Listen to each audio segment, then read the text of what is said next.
One of our attendees at one of our seminars sent us a video. It looks like we have an attorney out of the great state of Georgia, and he's a little bit critical about the Reid technique. Okay. Let's hear what he has to say. All right, and for full context, I am a former law enforcement officer from the state of South Carolina. I am currently a full-time instructor with Reid and Associates, the Reid Technique of Interviewing and Interrogations. And Dan, I believe you are affiliated with the company somewhat, aren't you? I am, Frank. Yeah, I've been there a little bit. I think, 51 years? 51 years, wow. Wow, that is awesome. That is great. So if you've been there 51 years, and, conducting interviews and interrogations as well as being an instructor. I took the Reid Technique of Interviewing and Interrogation when I was an investigator working at a sheriff's office in South Carolina. This would have been in 2014. Both of us have used the Reid Technique when we are currently instructors teaching the Reid Technique at our seminars. And you can go to www.reid.com and you can look at what it is. Now, Dan, a couple of the jury trials that I was on, I had some defense attorneys raise up the Reid Technique of Interviewing and Interrogation.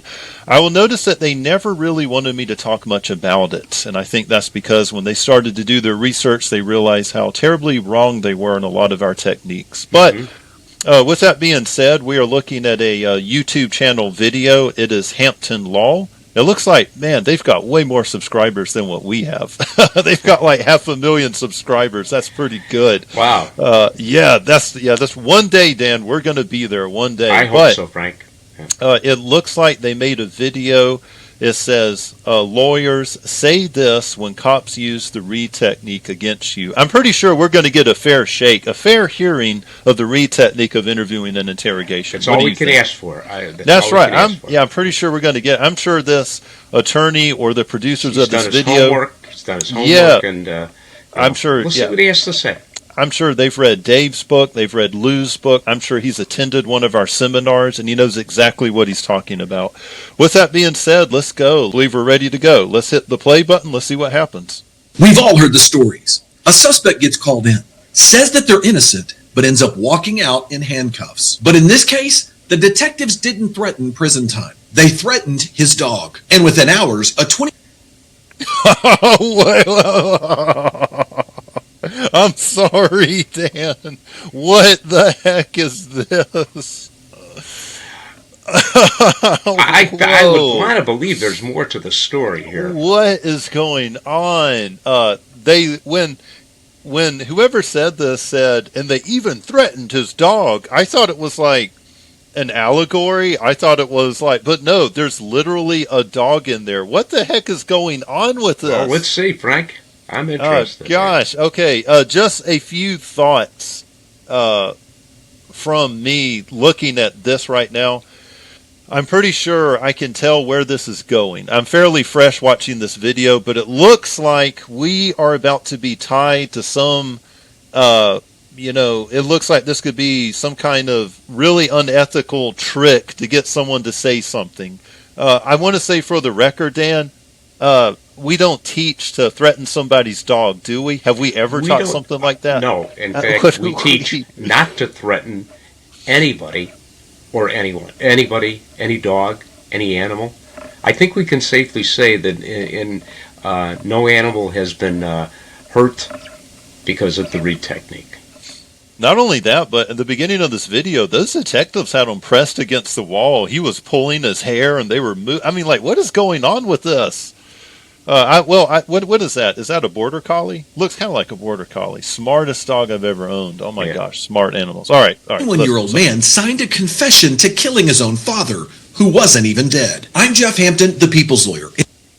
Wait, he wasn't even dead? What the heck went on with this? What are we listening to? Wow. I would like to hear a little bit more about what the facts of this case are.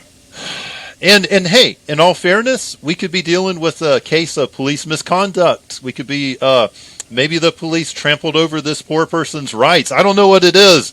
But Jeff Hampton here, this is Jeff Hampton, I see. Okay, all right, let's see what And in this he has to video, say. I'm breaking down, number one, the exact way cops got away with doing this to Thomas Perez. Number two, the specific interrogation tricks cops use to manufacture a confession. And number three, the exact steps you can take to shut down cops so that you don't end up like Mr. Perez.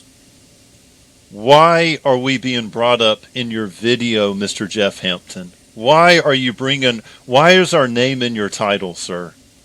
Like everything that you just described, if we had a attendee at one of our seminars who was talking about doing this, I'd kick him out. We don't teach this. What is he talking about, Dan? What? It blows my mind. Blows my mind. Let's continue on. Sorry. Because modern interrogation isn't a polite conversation where the truth floats to the top. It's a system used by cops, a pressure system. And by the end, I'll show you the single trick that shows up everywhere and cops love to use so that when you spot it, you can shut it down. In fact, this trick has now been banned in certain places because how effective it is at gaining false confessions. Wait, what trick is this? What could he be talking about? I have no clue yet, Frank. Let's see. Most people imagine a police interrogation as a debate. They think that police just ask questions, the suspect provides an answer, and somehow the truth just floats to the top. But that's the wrong way to think about it. Because modern police interrogations are more of a pressure system than they are a question and answer. The room is controlled. The schedule is controlled. The exit door is controlled. Often, even your basic dignities like sleep, food, bathroom breaks, or even contact with your family are nothing more than a negotiating tool cops will use to take away from you if you don't play ball. Okay.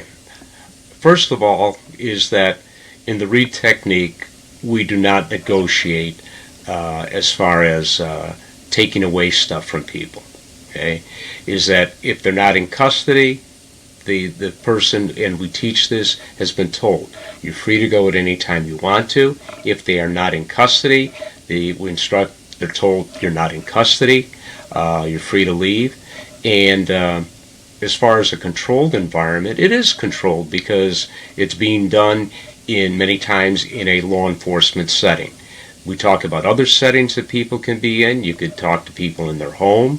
You could talk to people in their office, on the street, in a patrol car, as well as in the police station. What police station wouldn't have a controlled environment? Not only that, but if I was, let's say, now I'm not an attorney, but if I was a private practicing attorney, and I had someone who I wanted to interview for an associate position or some kind of position at my law firm, should I interview them in a park, in a bus stop? I would want to control some of the elements. Maybe I just want to turn my phone off. Maybe I would ask them to silence their cell phones. You want to control at least some of your environment if you have to have a conversation with someone to give that person the best opportunity to tell their side of the story. And we ask people, do you need to use the restroom? Did you have something to eat today? How much sleep have you had? Do you take any medication? Did you take it today? So those are just natural questions that we're going to be told investigators to ask. Yes, and as soon as you sit down with someone, if you are following the protocol of the Reid technique as it is taught, the very first type of questions we ask are the suitability for the interview questions. Like you just said, Dan, how much sleep have you had? How much food have you had? If you are an interviewer, and if that subject says, hey, I got about 2 hours of sleep in the past 24 hours, you have to use a lot of prudence on if you're going to even continue on with the interview. Most likely what I would do is I would just end the interview right there. I would ask them to get a good night's rest and come back and talk to me when they feel better. There's we have so many safeguards and safety rails built into our system. We cover all this, but let's go on. What makes this so effective is that cops don't even have to raise their voice to make you feel like it's inescapable. In the case of Thomas Perez, there were no medieval instruments used. They simply used time, fatigue, and a steady drip of lies. In fact, these detectives had the So I can't speak on this specific case that he's talking about, Dan. I would need to see. I would have to do my own research on it. Yes. Yeah, and we're not saying that Mr. Jeff Hampton here is necessarily, misrepresenting anything, but until I actually saw what was going on with that case, I can't really comment. But if police are using something that that are tactics like that, then no, you shouldn't be doing that. But if what we're talking about is plain old police misconduct, I don't see how that can be pinned onto the Reid technique itself. I mean, I don't get why people do that. Yeah. The power to redefine reality and change it into whatever they wanted it to be, just to force Thomas to speak. But how do you change reality? Do you have a large hadron collider? Kind of buzzwords. Those are kind of buzzwords. I haven't heard anything really of any substance yet.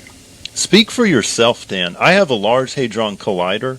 If I need to, interview or interrogate a subject, I can alter reality itself. I can do like a little time warping thing. I don't know if you saw that really, really cool series. It's called The Three Body Problem, a sci-fi series that came out of Netflix. Frank, I was recommended that when I was in Singapore by someone, a couple people, good. And I started to watch it on the plane. Yeah. So it is based on a series of books called Remembrance of Earth's Past. I've read all of that. Yeah. I could spurg out. I need to hit the space button. I have the three-body problem in my mind. Able to convince Thomas Perez to admit, to confess to murdering his father when he was still alive? Well, then they were wrong. The police were wrong. It sounds like if on the face of it, it sounds like this could be a misconduct case on the cops. It could be any number of things. Okay, we can agree. I want to hear. I would like to know in this why are they interrogating him? Why are they even questioning him about the murder of his father, and his father still be alive? I mean, any investigator before you would sit down with somebody to do first of all an interview, not an interrogation, you should have done. Your investigation should have questioned people. You get as much information you can. You turn up facts, evidence. If you're investigating, if it is a homicide, I think you need to examine these areas. If you're not, then you're going to make mistakes. But it's not the Reid technique. Dan. We're probably wrong, Dan. Let's listen to what Jeff here has to say. Let's see what he has to say on that. They simply used one of the most dangerous interview techniques taught, packaged, and used in thousands of interview rooms by every police department in the country. I know he's not about to say the Reid technique of interviewing and interrogation, because nothing that Jeff Hampton has said is anywhere remotely to what we would teach here at the Reid technique. Okay, now we're only 2 minutes and 11 seconds in, but let's see what he has Frank, to say. I have a feeling. I have a feeling. I think our name's going to come up very shortly. Maybe not. Maybe whoever uploaded the video for him just mislabeled the title. Let's listen to what Jeff has to say. Of course, I'm talking about the Reid technique. Reid's own method breaks it down into 3 stages. Number 1, fact analysis. Number 2, investigative. Okay, fact analysis. What is fact analysis? That's your case file. That's your witnesses. That's everything you're doing that the case is. That's your research. Exactly. And that's all done before any type of an interview of any individual is done, whether it be a witness, a victim, or in some cases a suspect. But before these people are labeled as such, you do have to do a fact analysis. You have to determine what's the issue at hand. Okay. Exactly. So behavioral analysis interview, and for those of you who are just joining us, you can look at Dan and myself. We did a video where we talked about the differences between an interview and an interrogation. We go into the meats and bones of it. But when he says behavioral analysis interview, or if he says BAI, he simply means the interview. Dan, really quick, because I know where he's going, can you just describe for us real briefly the difference between an interview and an interrogation, just real quick? Yes, Frank. The difference is, first of all, in the interview, it's a conversation you're having with the individual. You're asking questions to determine if what they know about the issue at hand. In no way do we ever accuse someone in an interview. The Reid Technique specifically advises investigators you should never be accusing anybody in an interview, and you shouldn't be accusing anybody until you have fairly certain that they did commit the act. But that's going into the interrogation. But it is strictly non-accusatory, in which we're asking a structured set of questions to determine their involvement or non-involvement in the issue. You really mean that you're threatening his dog, and you want to get his poor dog in there, Dan. Oh, yeah, let's hear that, yeah. Yeah, well, yeah. Interview, often called a behavior analysis interview. And number 3, the interrogation. And, of course, the famous 9 steps. Dun, dun. I'm glad it is famous, if done and it's done properly, and that's why it is famous. First, where did this Reid technique come from? Historically, the Reid approach grew out of a mid-20th century American policing policy, and it became a dominant influence in interrogation culture. In fact, Reid and Associates dates its work back decades, with development rooting back into the late 1940s. And the method was popularized through training in books, most famously Criminal Interrogation and Confessions, first published in 1962 and updated through multiple editions. Here's the key. Reid is not primarily focused on gaining the truth. Okay. Really? That is Jeff, absolutely, come on, man. That's a lie. That's a lie. And one of the things that we stress in the Reid technique is absolutely we're trying to get to the truth. Okay? Yeah. Who in their right mind would want to be intentionally interrogating somebody just to get them to admit to something they didn't do? That is one of the core principles, is that we never say or do anything that is apt to cause an innocent person to confess. And where he comes up with this is just blows my mind. So, and that's the other thing, is that people that criticize the Reid technique, you're entitled to your opinion on stuff. Everybody is. But if you're going to give an opinion like he is, so authoritative, is that get your facts straight. Well, he's obviously done this research because he was showing some of our older training videos, and he would have encountered, now, in all fairness, Dan, Jeff Hampton is not here to defend himself, so I don't want to criticize. I'm only criticizing what I'm seeing, okay? And Jeff, if you see this, if you feel like if I've got something wrong, please reach out to me. But Jeff, you had to have encountered, sir, where that is not what the Reid technique is about. I don't understand how you came up with this conclusion at all. The purpose of it is to learn the truth. That's what. Do you know what? I've started investigations, Jeff. When I was at the sheriff's department, when I was working for the state of South Carolina, where everybody thought the main suspect was that they had committed the crime, that person was guilty. I did a behavioral analysis interview on the person, and I stepped back, and I had to go back to phase 1 and say, wait, we messed something up in our factual analysis. There's something that's not matching with the story, the alibi that I got from the suspect.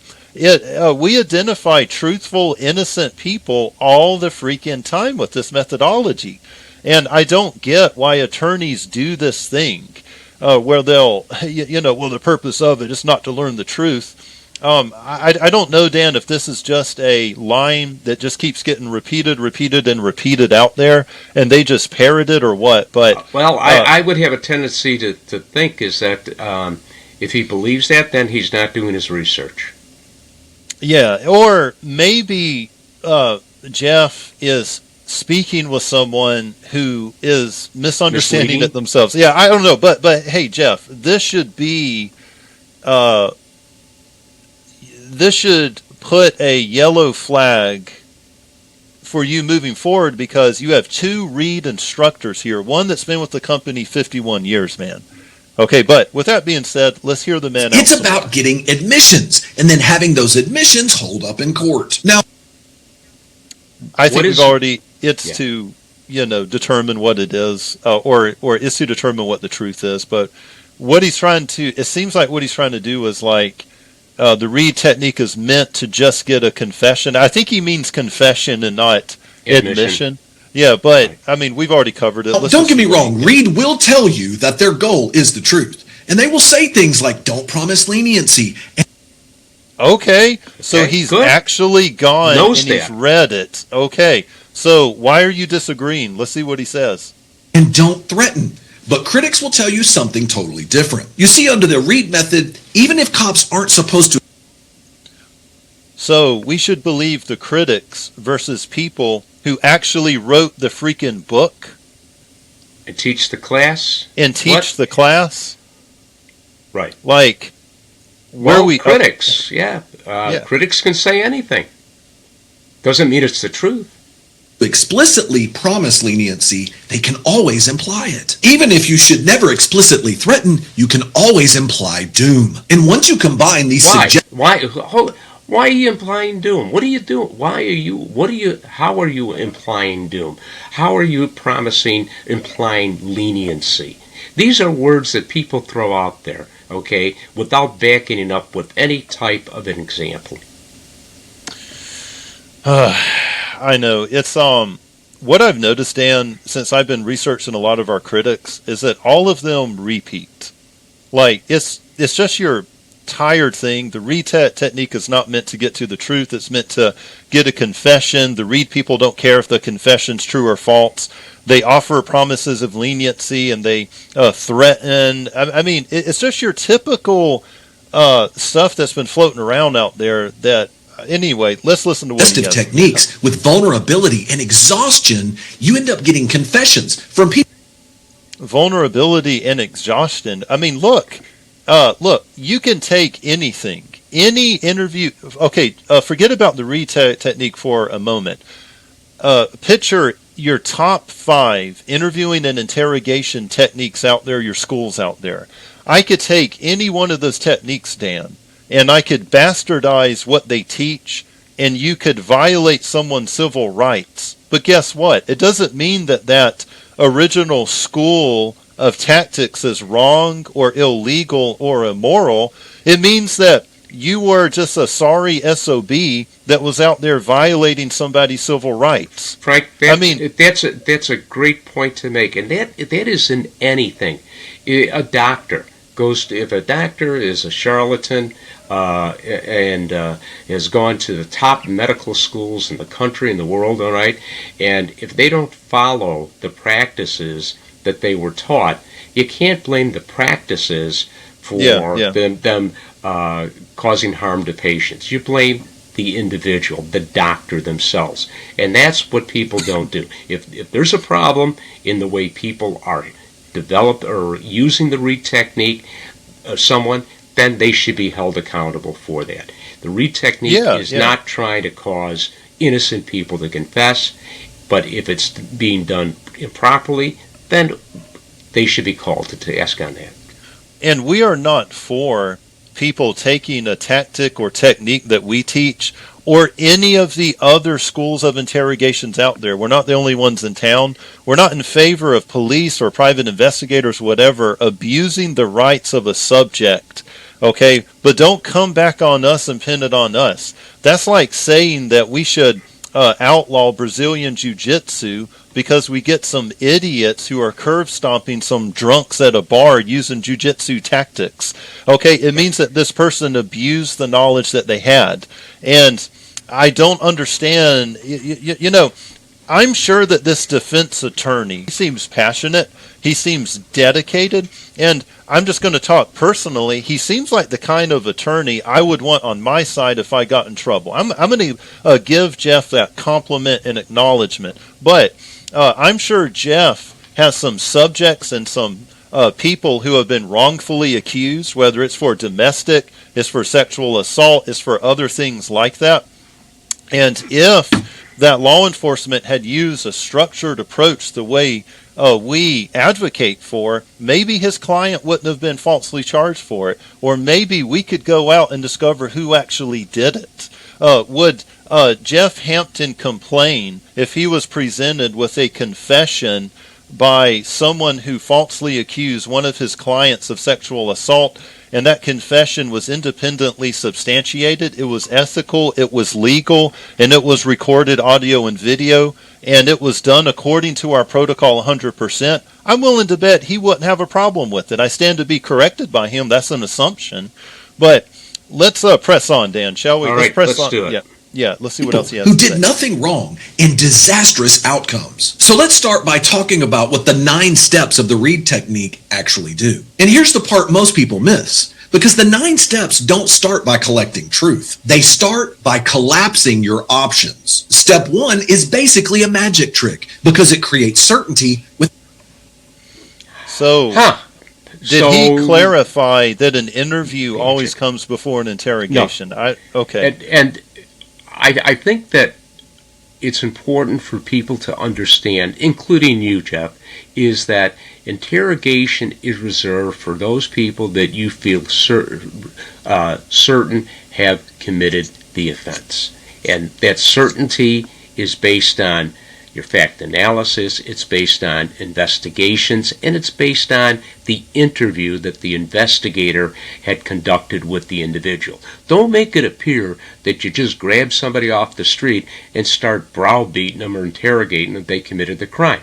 That's not what we teach. That's not what the Reid technique is all about. Exactly. Well said. Without any evidence. And once that certainty lands, you're no longer defending. Hold on.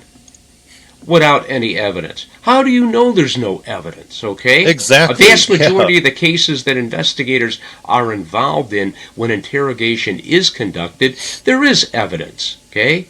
Maybe that evidence is not as much as the investigator would want, or the evidence is not something that they feel would solely get the person convicted. If it was, then maybe they didn't need to confront that individual. Maybe they didn't need to interrogate the person, all right? But to say there's no evidence, where do you come up with this stuff? Exactly. I mean, it's like, I have never done an interrogation where there wasn't at least a witness statement.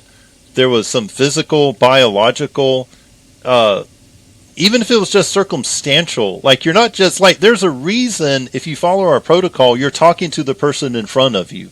And normally there's some evidence out there. I mean, it's like, you're not just nabbing randos off of the street and doing the 9 steps. Well, let's go on. Yeah, let's. Okay. Your innocence. You're negotiating the cop's story. So here's how it works. Reid's 9 steps. The cop's story. Hold on. The cop's. What's he talking about? Negotiating the cop's story. What? What story is that? It's the suspect's story, not the cop's story. Off with an initial confrontation. Literally, the interrogator, the cop, looks at the suspect and tells them they know they already did it. Hold on a minute. In the Reid technique, we have 2 approaches with step 1. Okay? The first approach is, we say to the individual, is that based on the results of our investigation, it indicates that you did do this. And the second approach is what we call an indirect approach. Okay? The indirect approach is, based on the results of our investigation, talking with you here, it indicates you haven't told us the complete truth about this. Exactly. I mean, there's 2 different variations, and the second indirect approach is actually has an even more indirect approach to it. Like, the interrogator's got options, but here's the thing. At John Reid and Associates, Jeff, we don't beat around the bush with these subjects because we feel that these people who could potentially be your client one day, they deserve to know what the accusation is. They deserve to know what it is. If I was being accused of something, I would want to know, hey, who's my accuser? What am I being accused of? Direct positive confrontation. Joey? And we recommend that the direct positive confrontation in saying to someone, based on the results of our investigation indicates that you did do this, it'd be used in cases where reasonable certainty exists that the person did it. Exactly. I mean, very close to certain that they did it. Well, let's go on. Sorry about that. I have to get back in the video. Not we're investigating or not help us understand, but it is a foreclosure. It is a well-known fact by the cop. And I have to say, Jeff, as a law enforcement officer, that is the most effective methodology for getting somebody to tell you the truth. These other methodologies of, well, why do you think I came back in here? And they come in with their cheeseburgers. That kind of stuff. You have someone who murdered someone, somebody who raped somebody, someone who molested a kid. Give me a break.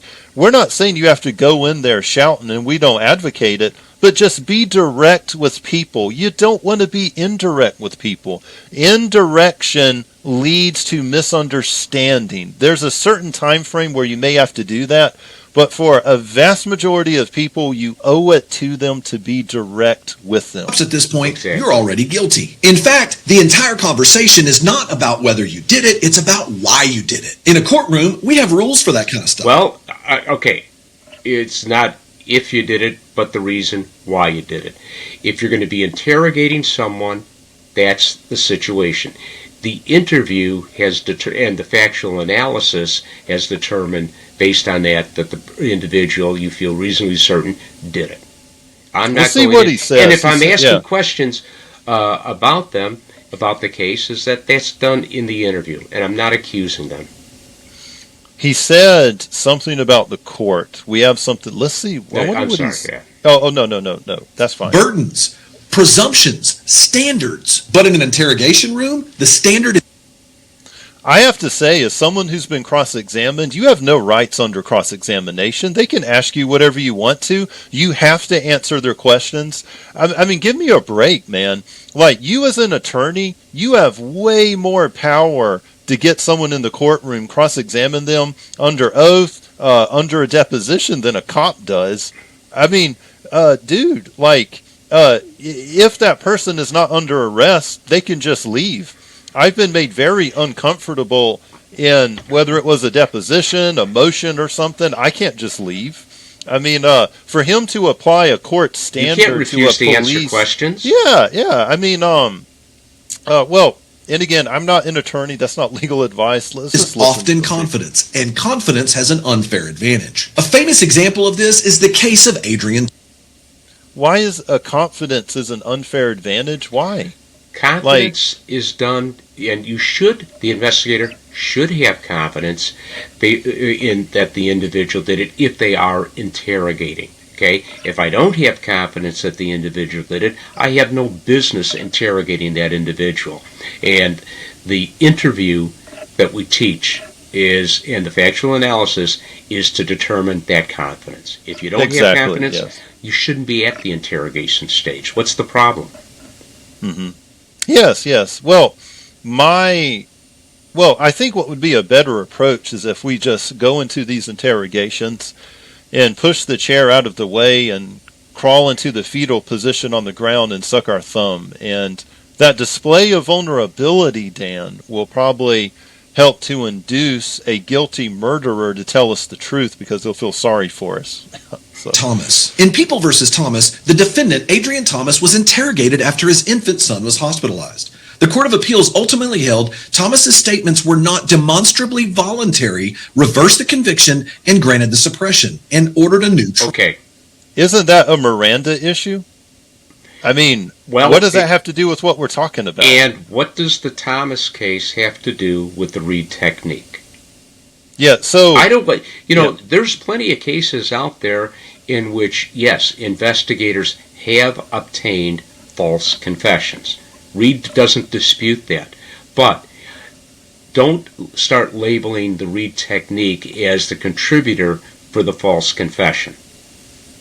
Like if somebody gets their black belt at a jiu-jitsu studio and then they go out and kill someone that wasn't like self-defense, they assault somebody, don't go after Brazilian jiu-jitsu. Why take away one of the most effective methodologies and tactics for self-defense? Hang on. Trial. What makes this opinion unforgettable is how explicit the court defined the techniques and tactics used by the cops. The court outlined how the police repeatedly told Mr. Thomas that they knew the death of his infant son was all an accident, and that they continued to repeat to Mr. Wait, what? All an accident. What? Okay. I'm going to have to... Death of his infant son, all an accident. First of Wait, all, wait, is that that they knew that it was an accident? I'm kind of confused. they kept telling him that it was an accident. And Okay. it sounds to me, if I'm going to use telling this individual that what they did was an accident, then it was an accident. I'm not going to use that in cases that where if intent is present, or I believe that intent was used, I'll never use an accident. Okay, you want the truth. Yeah.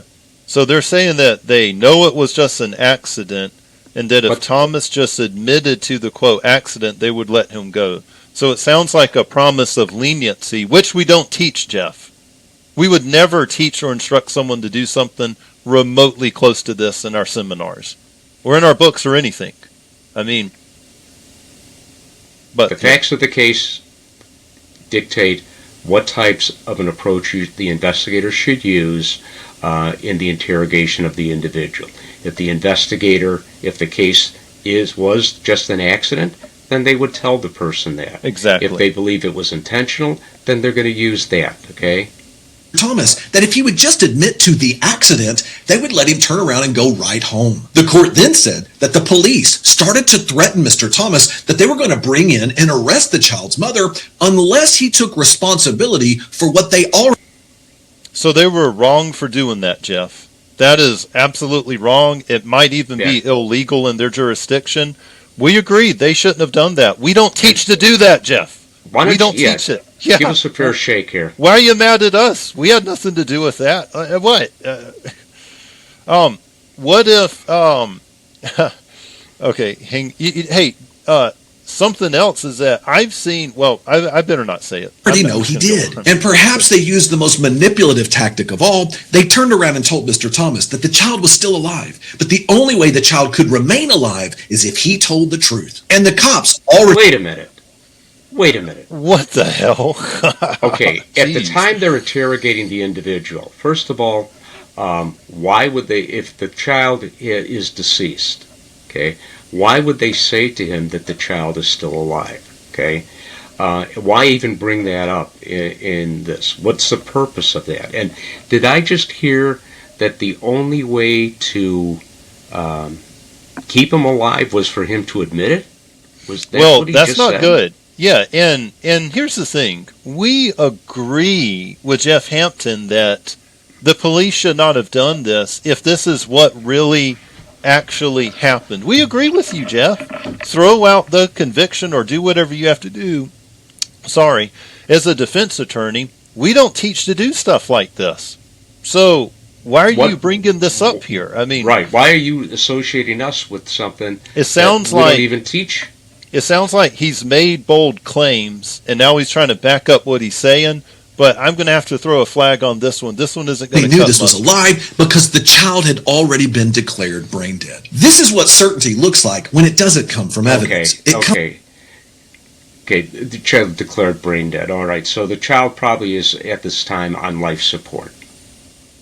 Well, at this point, it doesn't matter. We know that this case... What difference does it make is that, why would they bring up about the child being still alive? So this is going to cut against a lot of my former profession, Dan. Yes. You have a lot of cops who take training and it doesn't sink in. They think they're better than the training that they attend, or they have just picked up a lot of really bad habits and they do awful, awful, awful stuff. That's what it sounds like in this case. I've known some officers who attend really good training, and it's like it never sinks in. They just slide back to their old habits or old ways of doing it. I imagine. Yeah, I agree. And one thing I don't want to forget, sorry I keep interrupting you, Frank, but no. This is getting me so pissed right now, is that it looks like we're able to obtain a video of this interrogation, since she's showing clips of it. And I'll tell our listeners right now is that we will examine this in a future broadcast, this case. That sounds good. We will dissect it and go by step about what the investigators are doing, and if they are using the Reid technique, and if they're not, then we want to point that out. Exactly. But everything I've heard so far is never the Reid technique. Yeah. what I'm going to do is just let this thing play through. But for our audience Yeah. members and for Jeff, if you're watching, which Jeff, as a side note, I am a little jealous of your 500,000 subscribers on YouTube. If you do watch our video or pay any attention, we would really appreciate it. Just, from one, just from a professional standpoint. I'm going to let this case play out, Dan, because this isn't Reid. It's not a Reid case. Okay, Yeah. Comes from I hope control. I can do that, Frank. Yeah, Over the story. And once the story is controlled, the next step is cops are trained to offer you something that looks kind of like mercy. Because pressure alone breaks some people. But the really effective interrogations, they don't just push, they also pull. They give you an... What a cool little pithy saying. The most effective interrogations, not just push, they pull. I like that. Yeah, that's kind of funny. I like the voice inflection. Pull. Yeah, What do they pull me back in. Try and get out. They pull me emotional back in. exit ramp. And that exit ramp, it has a name in the Reid model. It's known as theme development, which is... All right, let's see how he can teach theme development, Dan. I'm hot on this one. Yes. We are about to get... Why don't you explain what themes are, Jeff? Okay. Theme is a monologue. I have a feeling, Dan, that we're going to get an elite, world-class explanation of theme development. Let's the listen. exact moment in the interrogation where it stops sounding like an accusation and starts sounding like, I understand you. You see, under the Reid model, Reid says very specifically, the heart of an interrogation... I understand you. Yeah. What's wrong with an investigator saying, I understand you?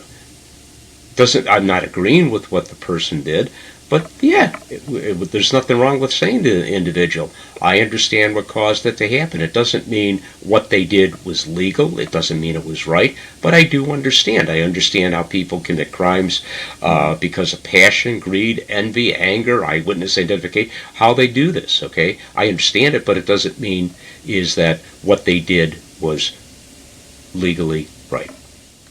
Not only that, but the only thing themes are, and I'm pretty sure that Jeff might realize this on an intuitive level, is that if somebody goes out to a liquor store and they rob the liquor store, the next day when they wake up in the morning or afternoon or the evening, I guess whenever these criminals wake up, they have justifications and rationalizations in their head.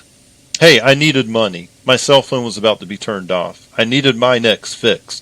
The only thing themes are is we're verbalizing their own justifications and rationalizations for doing the actual crime. Right. And they are designed to get that person in a state where they're comfortable telling you what happened. What's the alternative, rationalization, Jeff? What their justifications were for what they did. Not and what's mine, the alternative? But theirs. Yeah, is it to go in there and insult them? Is it to call a child molester a monster? Is it to call a gangbanger a scummy sack of you-know-what? No, you wouldn't do something like that.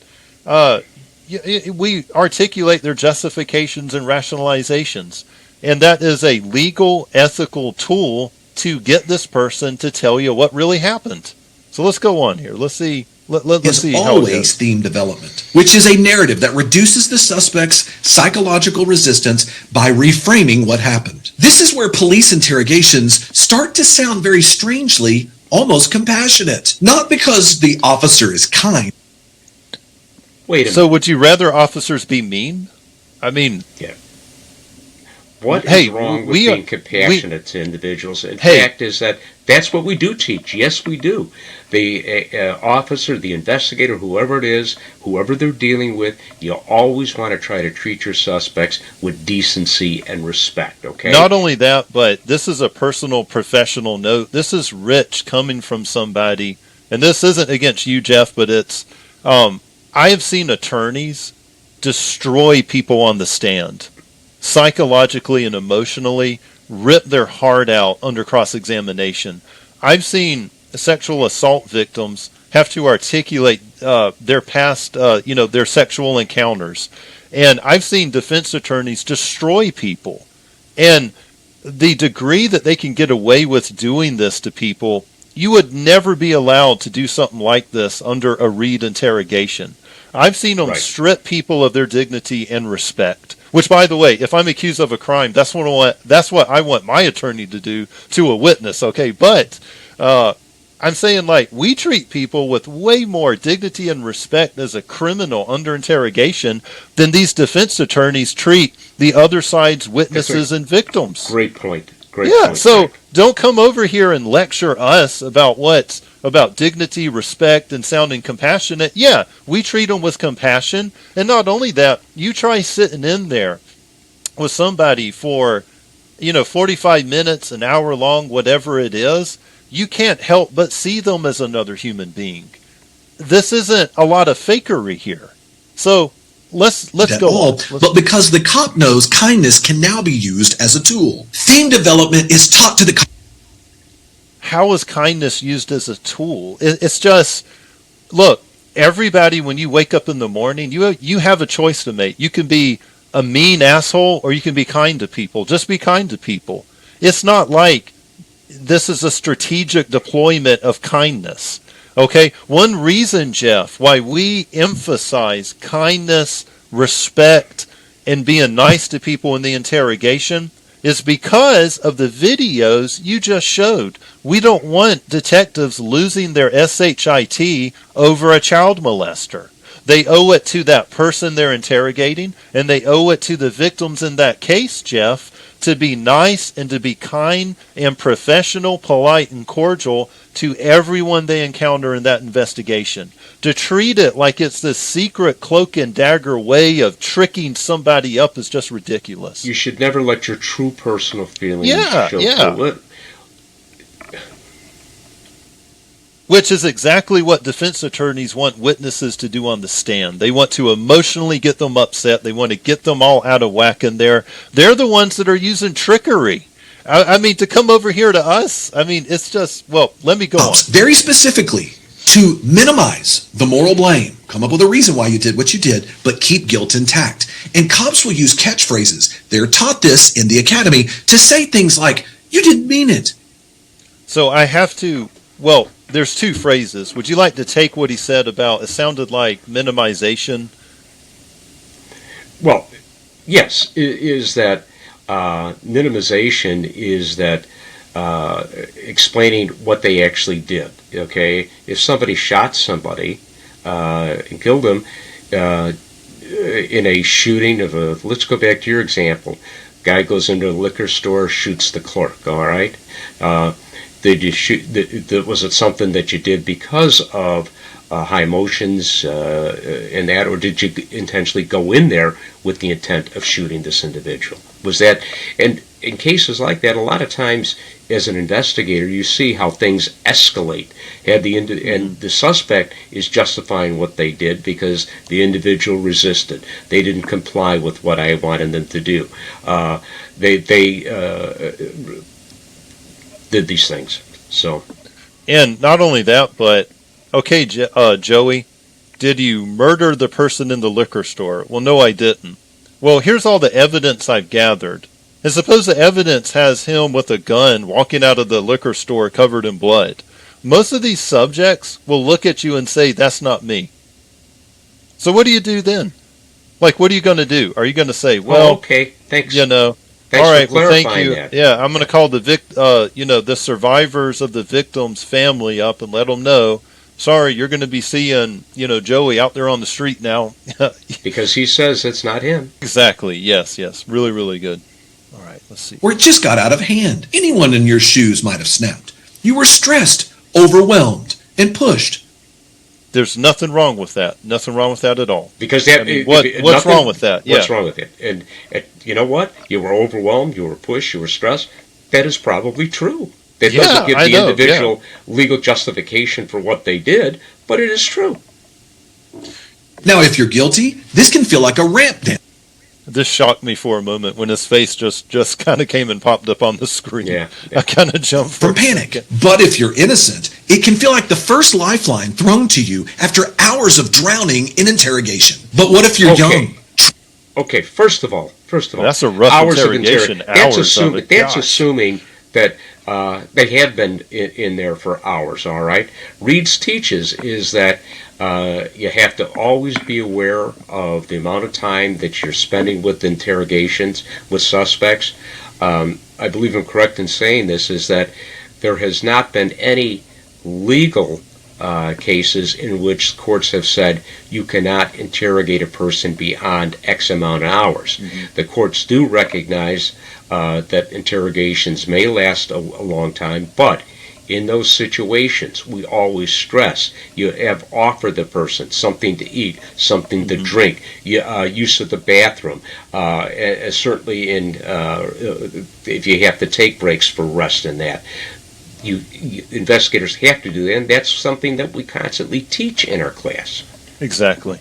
Traumatized, sleep deprived, cognitively limited, mentally ill, or simply naive about the entire system. The Reid model's theme to So you wouldn't interrogate them if they're mentally incompetent, if they're very, very low, if they have a disability, low intelligence. You would use your prudence to interrogate them. I probably wouldn't interrogate them. This isn't like a train that has to go down a certain track.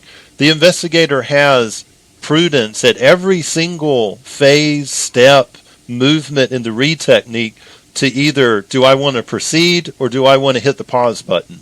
We don't teach to just barrel over someone who has, really low on the IQ spectrum. Or maybe they're, exactly. Blowing this out of proportion, twisting what we teach. But I'd like to ask him is that, what are you taught in law school? What's the procedure if you are cross-examining a witness or someone on the stand, let's say a victim that has accused their client of doing something improper? What is the procedures that you are supposed to follow when cross-examining that individual if they are if they are a juvenile, if they are someone that has some mental, what's the right word here I want to say, is that impairment. They're yeah. on the spectrum or something. Exactly. Yeah. What is the procedures that you are supposed to follow? Okay. Well, and I don't think those would be any different than what we're supposed to follow. Well, I've seen the tender mercies that are shown to children who have a disclosure in a forensic interview, and then they wait a couple years for the child to get old enough to take the stand. I've seen the tender mercies that are shown to those poor hapless little victims. So, but with that being said, Jeff and people of his profession, I do respect them. They have a job to do, and I expect them to execute that to the fullest of ethics and their professional responsibilities. But it just kind of goes back to this gloom and doom of theme development. And we're almost at a point where it sounds like he's giving an opinion. Okay, you don't have to like it. Don't do it then, Jeff. Don't interrogate anybody. Problem solved. But don't come over here to law enforcement and tell them what they can or can't do. I mean, to me, that just seems ridiculous, which that's not what he's doing here. Development now becomes a tunnel that narrows, and the only light at the end of the tunnel is if you agree with what the cop just said. Again, People versus Thomas is a masterclass. Hold on. Agree with what the cop said. Is it? No, it's not agreeing with what the cop said. It's the truth, okay? Mm-hmm. That's right, yeah. I mean, it's like, look, if you murdered someone, just invoke your fifth and sixth. I mean, it's like, and that's not legal advice. I can't do that. But I mean, it's like, I just don't get at this point where he's going with all of this. It's like, okay, you don't like it. Well, maybe he's just a scribe. Of how cops use themes or just being helpful narratives to become coercive and get a confession from a suspect. So that's how I feel about it. In fact, the New York court described what these cops did in People versus Thomas in this way. They said, quote, "It was a set of highly coercive deceptions, potent enough to nullify individual judgment, especially against an individual who's unsophisticated in the justice system," which leads us to the real engine under the Reid method. Was that a Reid methodology that was being used? It doesn't sound like it was. It doesn't sound. No. So he described theme development about 40% level of accuracy, but what he just described in this court case, it doesn't sound like a theme. It sounds like some type of police misconduct was used. So the two don't have anything to do with one another. Minimization and maximization. Oh, wait a minute. Step 3, minimization and maximization, hard sell and soft sell. Now, now you're just full of it at this point. I mean, this isn't even... First of all, in the Reid technique, Frank, as you know, step 3 is trying to overcome denials. Overcoming denials. We have weak denials, we have hard denials. Yeah.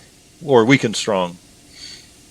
Yeah, so, but minimization, maximization, hard sell, soft sell. You're making that up.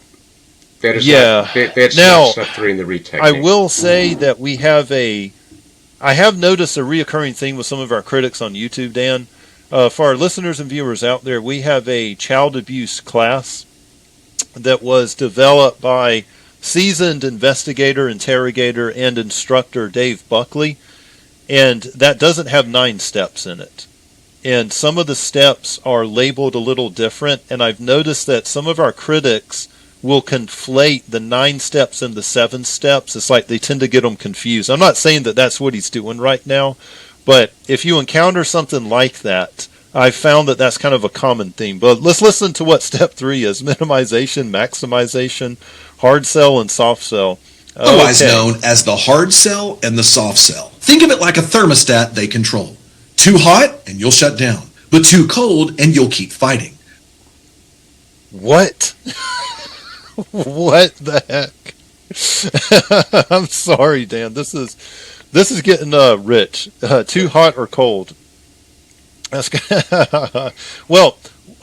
I think what we need to do for our room arrangement, Dan, is actually have a thermometer up there, okay?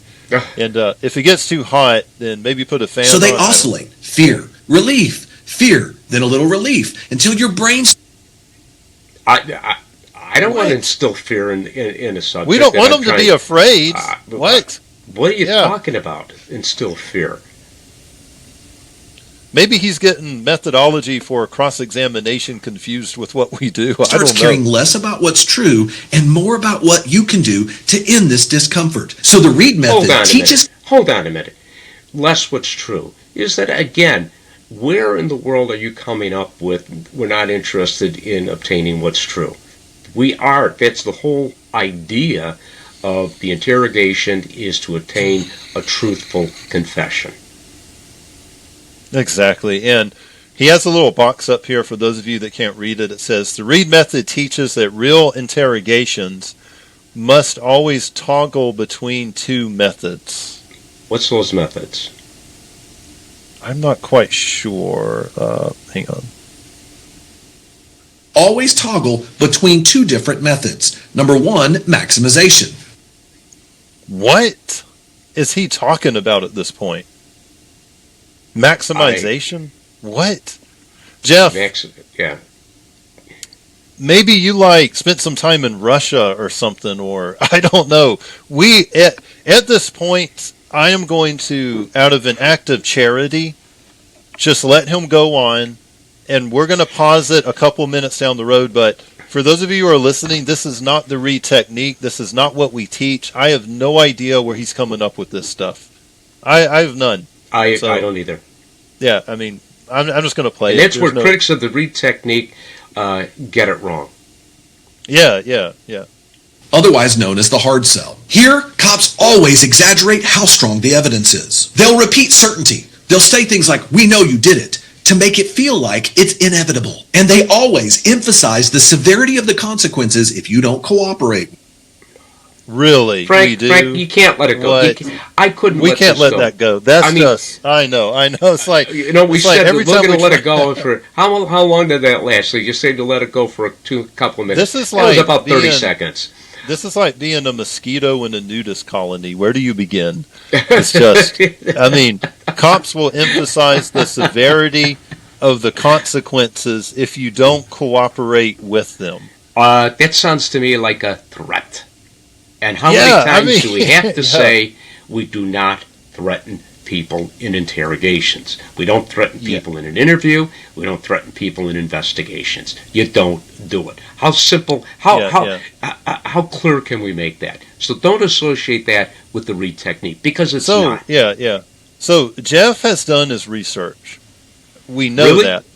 Well, he referenced the book. He referenced some of our training videos. Do you think you think you read the book, Frank?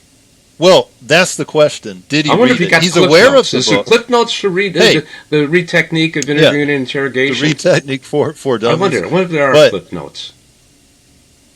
I think, and I'm trying to be charitable towards Mr. Jeff Hampton here, okay? Because I can tell a couple things about him. He is passionate about what he does. He's a true believer. He is a true believer. So in law enforcement. So this is coming from a perspective of someone who used to be a cop, okay? A lot of the defense attorneys out there, Dan, we had some terms for them. One of the terms that's kind of the biggest compliment we could give, a private attorney, a defense attorney, is they were a true believer. They were a true believer in that the police are always wrong, the police do all this nasty stuff, and they will fight high, they will fight low, they will fight noble, and they will fight dirty for their client. A true believer. And that's a compliment, okay? But it seems like he has heard stuff and he's just repeating it. That's what it seems like to me. I would totally agree with you, because if he did research the Reid technique, if he knew what the Reid technique was all about, then these things wouldn't be being said. Yes, and even step 3, it seems like he's confusing step 3 with step 7, is what he's doing. And it seems like he's conflating the two, which that's why I think Jeff may have heard this from somebody else. And He couldn't have read the book Criminal Interrogation and Confessions and walked away with that. Because it's clearly stated in the book what the Reid 9 steps are, what they each are, and what we follow. Which shout out to anyone who reads that cover to cover. We need to start making some challenge coins if someone has actually read the book cover to cover.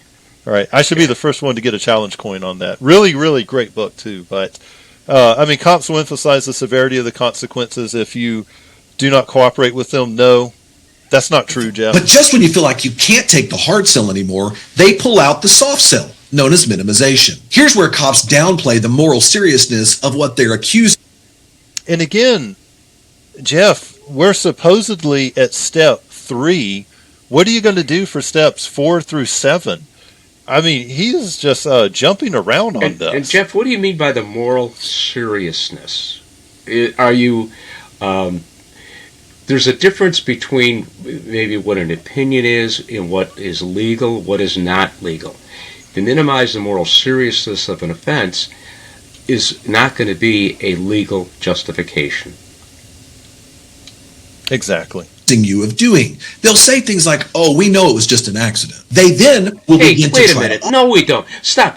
Again, that's providing a legal justification if you do that. Just an accident. You never say give a legal justification, unless the only time that would be done is that if the investigator did believe it was an accident. Okay. Yeah. If I'm driving down the road, if I'm driving down the road and I hit somebody and I leave the scene of that accident, a hit and run, I would say it was an accident, okay? I didn't get in my car that day and say, hey, who can I take out of my truck today? No, okay? It was an accident. There are accidents. There are things that are done intentionally, okay? 100%, yeah. And look, they will try offering face-saving explanations. Jeff... But do not give a legal justification for what they did. He is bastardization of step 7 right now. I mean, that's what he's doing. I think, honestly, and this is why Jeff, you seem like a really smart person. You seem very passionate and dedicated. I love that about you. Your channel is pretty cool. You have a cool channel. But on this Reid technique, you're just off base, my man. You're just way off base. Offer you some face-saving explanations, and many times may even try to get you to question your own memory. And what? Face-saving? Okay. What? Yes, we do. We offer a face-saver for individuals, giving them an opportunity to explain the reason why they did it, okay? But question your memory, all right? This isn't some fantasy that we're getting involved. We're not trying to change people's memory in this thing. It is what it is. They did it or they didn't do it. Exactly. And if they don't remember it, then they don't remember. Yeah, yeah. And we don't say try and remember. We teach to say, what's the next thing you do remember?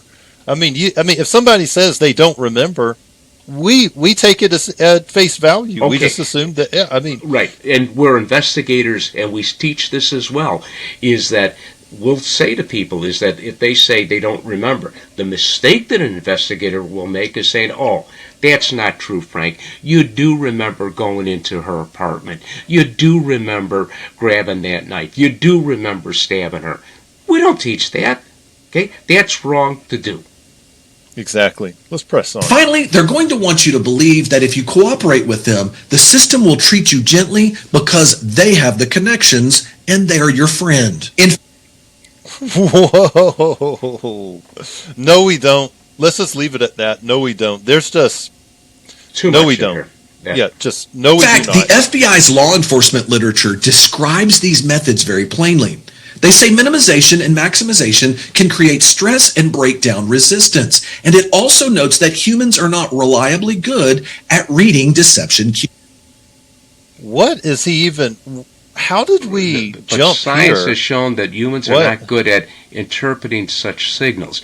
What does the verbal and nonverbal behavior have to do with getting the individual to acknowledge what they did? Okay, and what studies can he quote that I think he's challenging behavior in this? I think that's what he means. And Obviously, I mean, if you use 18 and 19-year-old undergrads and you put them in a lab, then yeah, behavior is going to be trash.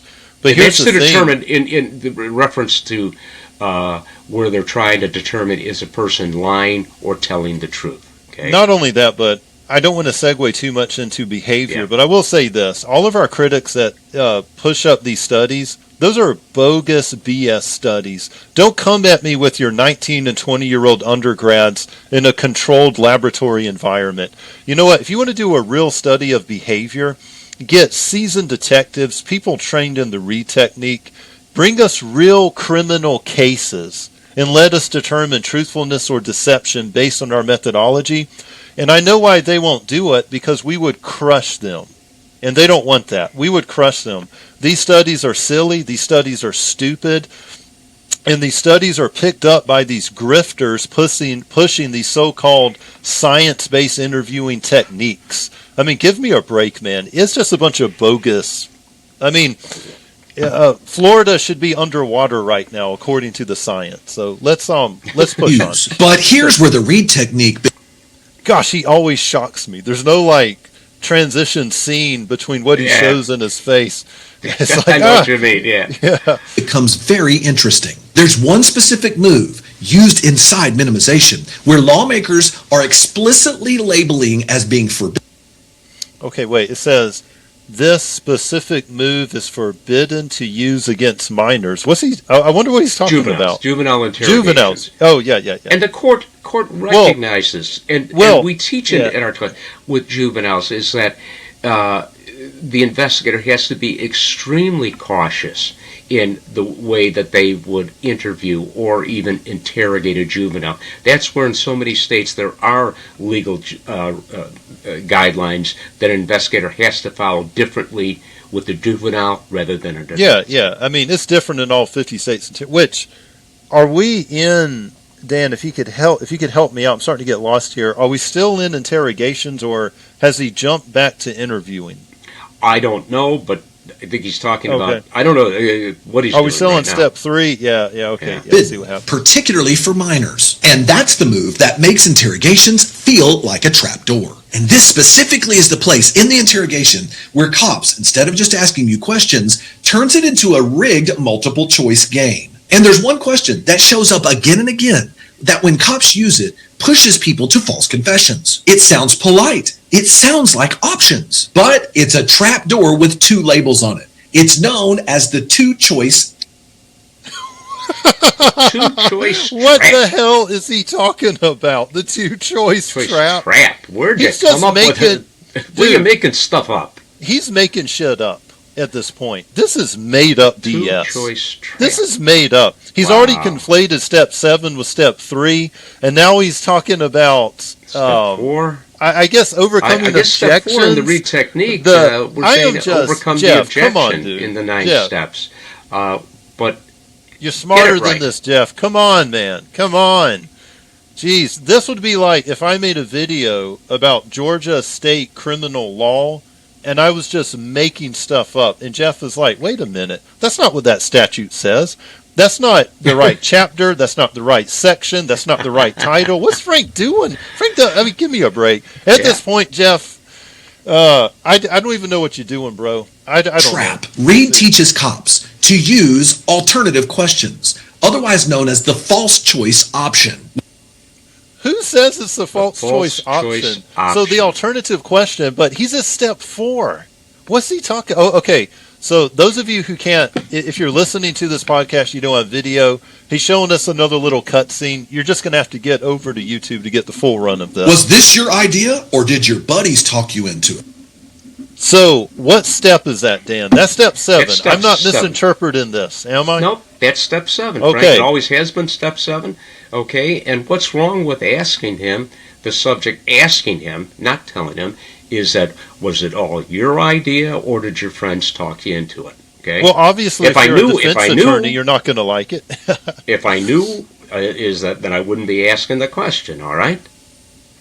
Did you plan this, or did this just happen in the spur of the moment? Notice what's happening here. The question is framed as if Where is he getting this from? Like, what sort, like, I'm going to look at more extensively at this video, but one thing I would really appreciate our critics doing from this point forward is, can you please start citing where you're pulling this from?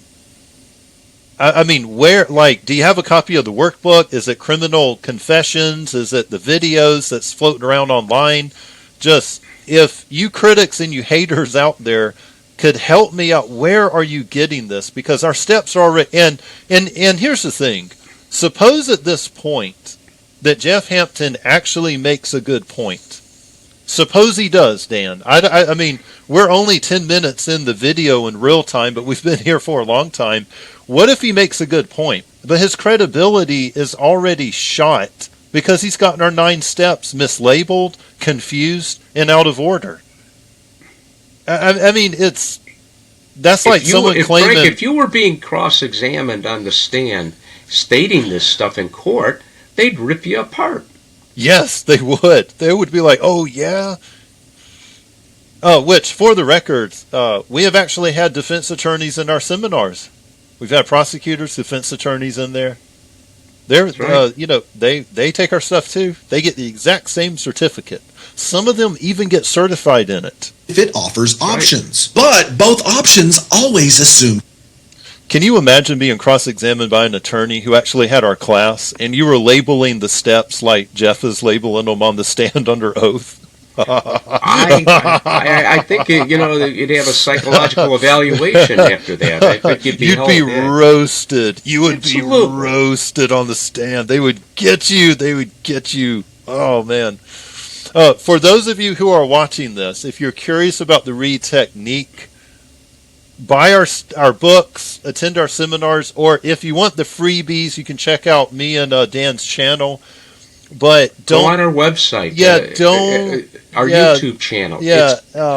Even if you're a critic, check it out. But don't watch videos like this, paraphrase it, and then repeat it. Guilt. One option's just designed to feel more forgivable, morally, socially, and even legally. It's never, did you do it? No. Hold on a minute. He said legally? Legally. He said legally. He is that's sneaking not true. stuff in there. Yeah, sneaking stuff in there. Sneaking stuff in. Always, how did you do it? This movement is so psychologically effective because it gives the suspect the illusion of feeling like they have some control when in fact they have no control. And yes, they have total control. I just want to bring it up right now. Anybody who is being interrogated, Dan, can say, hey, I don't want to speak to you anymore. I want to invoke my Fifth Amendment right to silence. Or, hey, I don't want to answer any more questions unless I have Jeff Hampton here sitting right next to me. They are in control. at all times, they can do that. Exactly. Unless you're in Yeah. the glorious state of the United Kingdom. I mean, it is what it is. What do you want? It's an interrogation. I mean, I wouldn't tell Jeff how to cross-examine. I couldn't. Yeah, it's not my Parts of this wheelhouse. technique are literally being banned, especially for minors. For example, under California Welfare and Institutions Code, Section 625.7, it prohibits law enforcement from using deception and psychologically manipulative interrogation tactics during custodial interrogation of people 17 years of age or younger. And California isn't the only place moving in this direction. The National Conference of State Legislatures has tracked reforms and notes multiple states restricting deceptive tactics in juvenile interrogations. Now, Haven't we already been doing that with juveniles?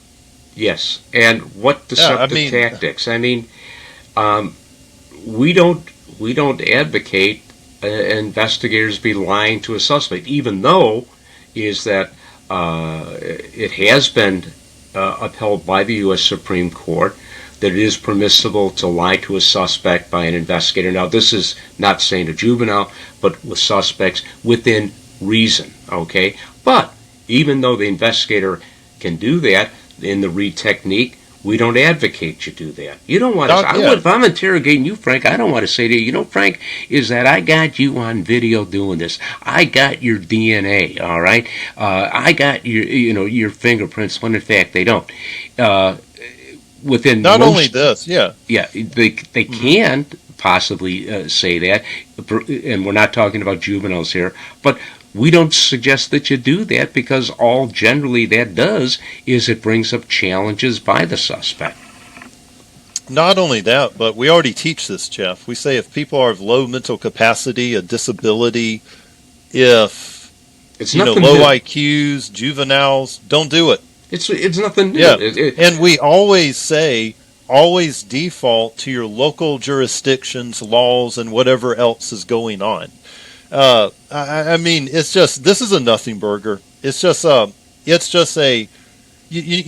is what I don't like is that one thing that defense attorneys really hate, and I know this from interacting with them, going off a personal anecdotal story. Suppose I do a traffic stop and I charge them with a bunch of different crap. They hate that, and they'll come up to me and they'll say, Frank, yeah, my client was hauling dope, but why did you write them a ticket for the traffic light? Why did you write him a ticket for the tag out? Why did you write him a ticket for not having a seatbelt? Why did you write him a ticket for open container? Why did you write all these tickets and charges when he already got him on dope? And what they expressed to me is, hey, you've already got my client on the big thing. Why did you tack on all this other BS on him? Give me a break. And on a human level, I understood what their angst was. And I feel like all he's doing is just tacking on a bunch of BS. It's just all these little tag lights that are out on the metaphorical car. Only we don't have dope. I mean, it's this is just a bunch of silly straw. I mean, he's grasping at straws. That being said, it's not banned everywhere, and it's not banned for adults yet. But it's a sign that our legislatures are finally starting to wake up to understand that not all choices given during interrogation are actually choices at all. Now, if you're wondering, maybe what's happening is lobbyists that want to see rapists, murderers, and gangbangers out free, victimizing the community, are winning at the legislative level.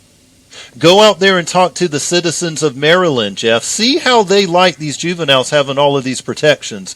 Carjackings, rapes, assaults, robberies. And the police have to turn these juveniles loose because they can't even talk to them. Do you want to live in a community like that? Let's go on. How any of this is allowed in the first place, the answer here sounds fake until you know the law. In almost every situation, cops are allowed to legally lie to you. And once lies are allowed to enter the conversation with a cop, they will use their legal lies as a way to create a pressure cooker situation to make you look guilty. But how can cops legally lie? Well, historically, hold on, courts... Frank, to make you Jeff, make you look guilty. You shouldn't be interrogating the person unless the investigator feels confident that the person did commit the crime. This is just we're not judging people on being guilty or innocent, all right? We're trying to determine if they did do it and then have them tell us what they did do. The courts are designed now to determine legal guilt or innocence, not the interrogator. What's happening now is you're getting the true believer out of Jeff. At least this is what I think it is. Anti-cop, right here. Right. There's no point. I don't think there's any point in us responding to it, arguing with it. He's going to go to bed tonight thinking that the great moral injustice of the universe is that police are allowed to lie during an investigation. I don't want to live in a world where they're not. If I'm guilty and I'm watching this, I'm thinking this is great stuff, okay? If I'm a guilty person, that he's how he's trying to defend me, and that, man, let me get his number, let me get his card, because I'm calling him. I'm calling him if I get in trouble in this. Well, I'm going to put the best positive spin on Jeff Hampton here. I'm going to assume that he's not like that. I mean, I assume that he's going to have a moral compass and he's going to do what's right to the best of his ability. And he does have a duty. Well, hold on. I mean, he does have a duty to his clients. I understand it. Here, let's go on. Have analyzed interrogations based on what's known as voluntariness and under the totality of the. You see, now he's jumping around. You know what? Just to get through this, I'm just going to start moving this, Dan. I want to get us back to interrogation. I mean, okay. He's. All right. Yeah, How I mean, about he's Frank? just. Let's yeah. let's try. Let's hear what he has to say and try not to stop it if we can do that for us. As to a crime after the police told him that his co-defendant had already confessed. In that situation, the Supreme Court held that was still a voluntary confession and the cop using lies was legal. But how does this look in real life? In 1973, Peter Riley, an 18-year-old man, found his mother murdered. He cooperated with the police. He believed that... People back then just look older. Peter, like 18? Looks like he's 30 in today's standards. I know. Yeah. Must have just lived hard back then, Dan. Man, you had the Soviet Union, Warsaw Pact, Cold War. Man, look at them there. Cooperating with the cops could prove his innocence because that's what naive, decent people often assume. But after an extended interrogation and the police narrative being twisted and turned in every direction, he ultimately confessed to a crime he didn't commit. So what does this have to do with us, Jeff? Later, he was exonerated of the crime after evidence did not match the confession story. This might seem like an isolated incident, but the National Registry of Exonerations has outlined the fact that this process of someone giving a false confession, evidence later not lining up with that so-called confession, and then people...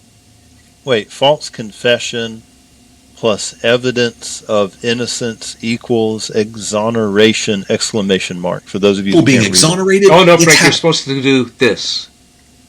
Yeah. Okay. Yeah. Let's do that, okay?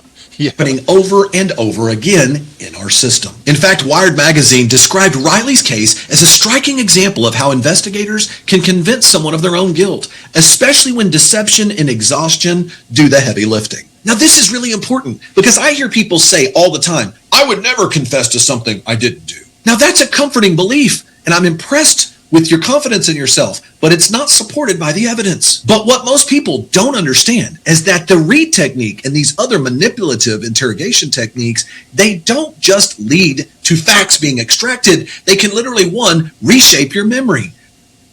What? Reshape your memory? You know, Jeff, is that when you're talking about other interrogation tactics, don't lump us in with these other tactics. Everything that we've said, everything that we teach about the Reid technique is a safeguard against the false confession, okay?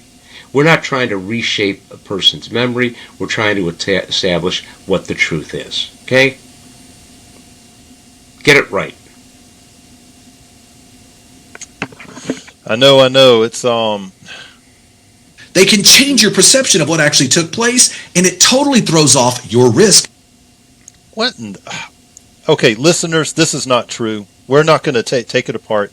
Jeff is totally wrong here, either intentionally or unintentionally. I'm a charitable, nice guy. I'm going to say unintentionally. Calculation. And the moment you accept that reality can be bent because of these manipulative techniques used by the cops, that's when you realize when people say that you've got nothing to hide, then you have no reason not to. Who says you've got nothing to hide if you have nothing to hide? Who says that in an investigation? I mean, I don't know. The cops. They Now got you TV. realize That online advice is dangerous. Why? Because it assumes that the police can reliably tell who's lying and who's telling the truth. And evidence. So, Jeff, are we in interrogations? It sounds like you're jumping again back to interviews. I have a feeling, excuse me, I have a feeling he's about to attack behavior. Has shown they can't. And the belief that cops always get it right is the reason innocent people get steamrolled. It is not. It is not why innocent people get steamrolled. It's because of police misconduct, not because of an abuse of the Reid technique. But do enlighten us. I'm sure an attack on behavior is coming. Which brings me to one of the Reid technique's favorite strategies, interpreting your body language. Whoa. Hey, Dan. Yeah. I vote at this point in the video that he's not even worth listening to the rest of this. I mean, well, you know what, Frank? Let's just. How about this? That's not what step 5 is. That's false. Let's just keep going and let's see. I feel like I'm not going to defend anymore what we're doing. I mean, but I'm just going to let don't twist viewers, around what we're doing. Which viewers, if you've made it this far in this sordid tale of woe, like and subscribe. Leave us a comment. Share it with your friend. We'd really appreciate it. But me and Dan would like to say for the record that this is so off base. This is not what the 9 steps are. Step 5 is not interpreting your body language. Those of you who attended our seminars, you know exactly what step 5 is. All I'm going to say is this, is we're going to play it. We're not going to talk as much. Just know that Jeff is dead wrong. And if he can't, Jeff Hampton, if you can't even get our 9 steps right, honestly, I think you should take this video down at this point. This is beyond misunderstanding. This is beyond and I'm not saying that's not step 5. You know what you're saying is not the truth.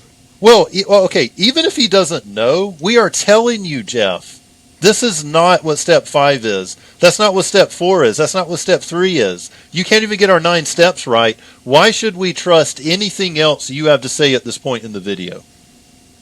That's like me saying, hey, to become a lawyer, you don't actually have to go to law school and take the bar exam. You can just go to your local community college, get an associate's degree. Now, everything else after that, you don't know if I mean, why should you believe anything I have to say? That's like a mathematician saying that we should believe in his new theorem or theory, but he fundamentally thinks 2 + 2 equals 5. Yep. I mean, just when cops are trained on Reid-style interviews, they are taught that they should build a baseline and observe behavioral cues. Reid's own materials describe establishing a behavioral baseline during the behavior analysis interview. The problem? Humans are not good lie detectors, especially when you're trying to only read body language. I beg to differ, Jeff. Human beings have an evolutionary degree to detect deception. That's what a lot of the studies out there have shown. Not only that, but if you have a methodology, if you learn about the 3 channels of communication, you learn what to look for, what not to look for, within the procedures that we advocate here at the Reid Technique, you can get pretty damned accurate. Not 100%, not 100%, but judges, lawyers, prosecutors, defense attorneys, they don't use behavior. Yeah, they don't use behavior, Dan.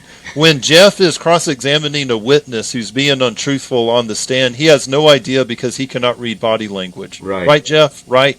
I mean, give me a break. An analysis done by Bond and DiPaolo found that the average accuracy in lie... Let's see here. We analyzed the accuracy of deception judgment, synthesizing research results from 206 documents and 24,000 judges. What judges? 54% correct truth lie. I'd like to examine the study. Well, I want to see what their control group was. What's your variable group? What were the test subjects? What were the standards of this? And here's something else. John Reid and Associates right now, for all you critics watching, we could take $5,000, go down to a local community college, find Professor Smorgasbord. We could get him to run us an experiment completely validating the Reid Technique system of behavior. But does that mean that it's accurate? No, it doesn't. It would mean that that was some kind of bias experiment floating around out there. So don't come at us with this garbage. Truth judgments hovers around 54%, barely above flipping a coin. That's the uncomfortable reality. Because if an interrogation begins, yeah, with no training and not doing it according to our procedure. Are there any studies out there like that? No. with a cop saying, "I can tell you're lying," their expertise is Where do we teach to say, oh, I'm sorry, I'm not worth no stopping it more anymore. than a random coin flip. And once a cop decides you had to have done it, now the room turns into confirmation bias with a badge. Every denial becomes nothing more than you resisting.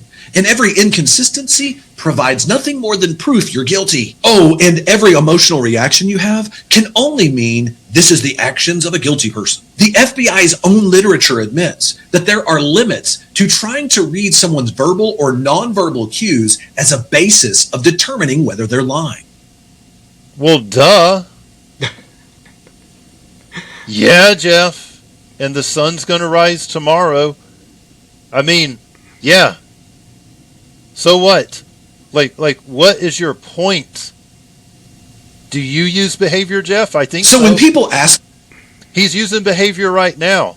Open Right. body language, good eye contact with the camera. He's trained himself, Voice probably inflection. rehearsed. Oh, yeah. Yeah, give me a break, me man. why interrogation videos are so addictive on YouTube, it's because people get the illusion that they feel like the truth is being determined. When in reality, sometimes truth is being nothing more than constructed. And that's Sorry, I thought of a lawyer joke. I better not say. exactly I why got you myself, yeah. interrogation videos on YouTube are so addictive. They feel like a mystery getting solved in real time. A human under pressure, a story developing, a confession that provides a plot twist. The problem is, the same ingredients that make it so watchable also make it so unreliable. Which is why when interrogation becomes entertaining, So, Jeff, I will agree with you on this one point.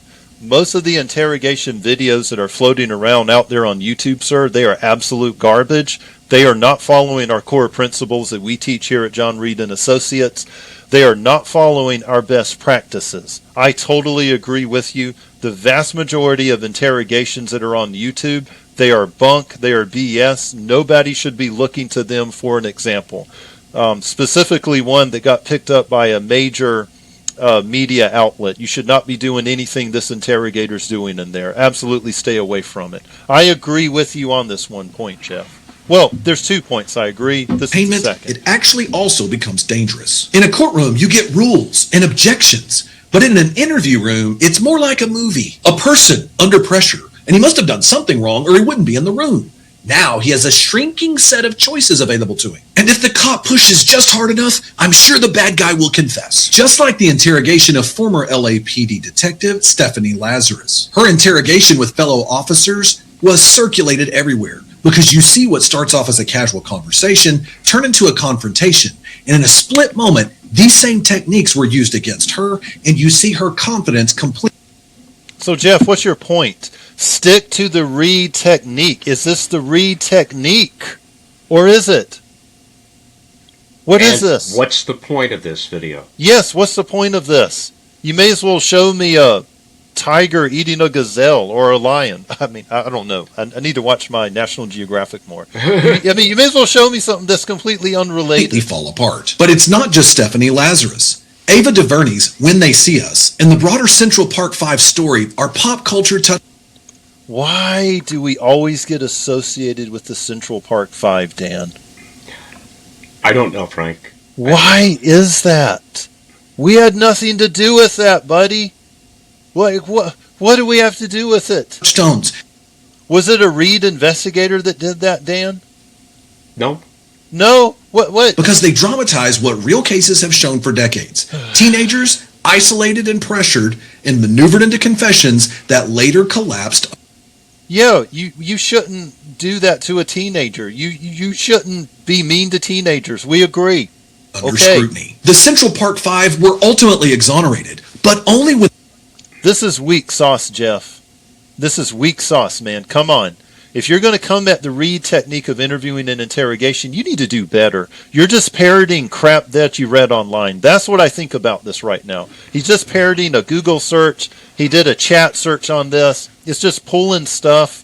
This is stuff that we have debunked so many times. The real perpetrator ended up confessing, and DNA evidence exonerated them. Whether you're watching a dramatization or living it out in real life, the problem and the point of all of this is that we have a system where police are trained on the Reid technique and other strategies where they want to prioritize a confession as being the finish line. You better bring receipts, Jeff. Come on, dude. That's disparaging our company, man. The confession is not the end. We teach that, okay? Okay, Dan, our company was founded when? 1947. Okay, I'm looking like a moron here. And I was a history major. I was thinking 46 for some reason, but 1947. Jeff, we have a lot of material out there. Find where we taught the point of the interrogation is to get a confession. Please find that for me. Anywhere. Was that it? Even if the finish line is a dead end. Oh, and don't forget Brendan Dassey from the famous Netflix show Making. So, this is a debate tactic, Dan, that I'm going to tell you about, okay? This is called shotgun blasting.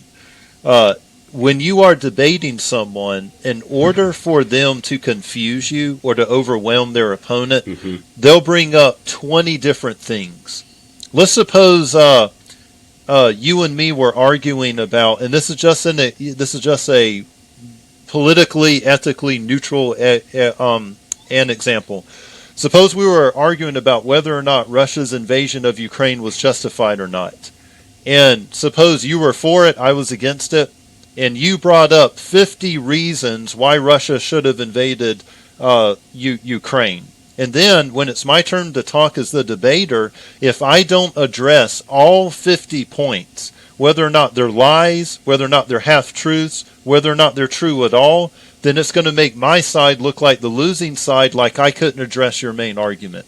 We call that in a debate, in logic, we call it the shotgun blast. This is what Jeff is doing right now. He's shotgun blasting multiple cases. If one of us was debating Jeff live, he would list all 8 of these cases. And if we didn't take those cases apart, he could declare a triumph and he would declare us defeated. And so but that is a dirty debate trick that you'll get some opponents doing.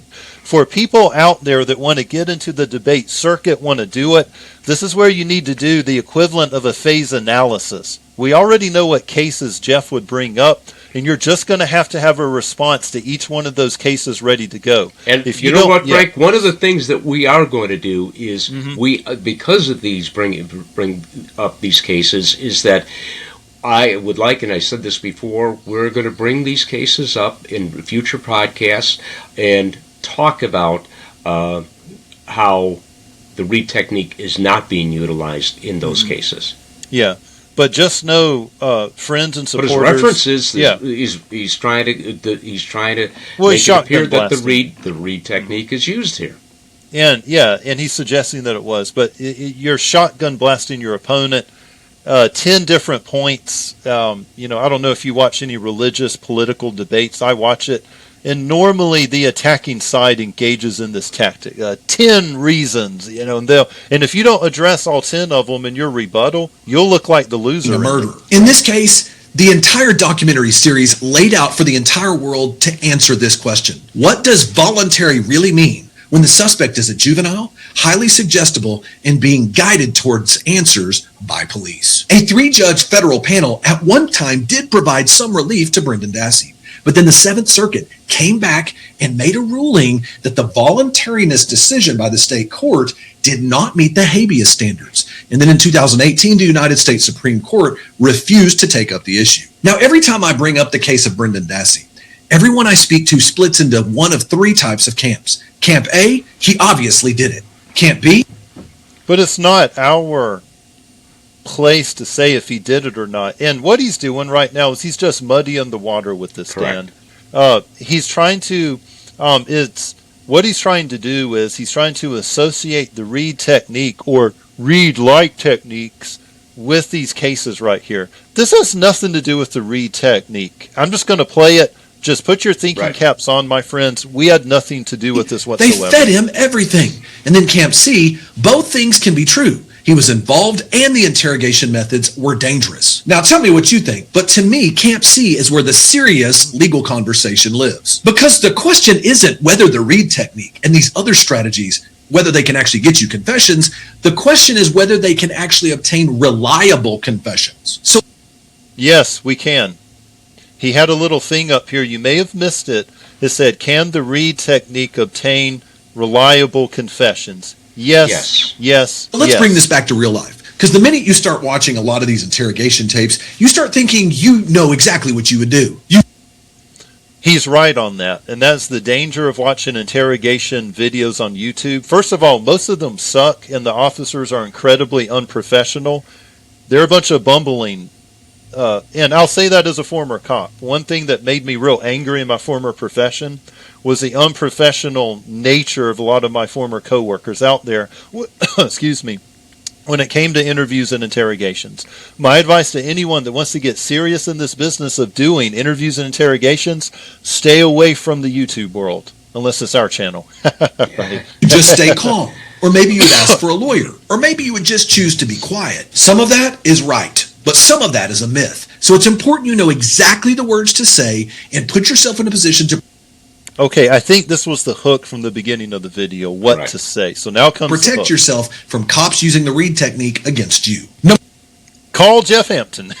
Call Jeff Hampton. Call Jeff Hampton. Number one, Miranda rights are real, and they're a right that you have, but only if you choose not to waive them. We all know that Miranda versus Arizona requires cops to provide you your Miranda warnings before any custodial interrogation. But here's the amazing thing. Most people waive their Miranda rights. And under current Supreme Court standard, if you don't affirmatively exercise your Miranda rights, then that can be seen as an implied waiver of those rights. Number two. I'm not going to comment on that because states have gotten so weird with this. It's different everywhere. Know your local jurisdiction. Me and Dan are not lawyers. If you have any questions about Miranda, consult your prosecutor. If you're, a professional doing this, if you're a private citizen, go and talk to someone like Jeff. And Yes. Silence isn't always safe. One of the biggest misconceptions I find out there is that people believe that as long as you stay silent, they can't really use it against you. Unfortunately, that's not always true. Which brings me to Doyle versus Ohio.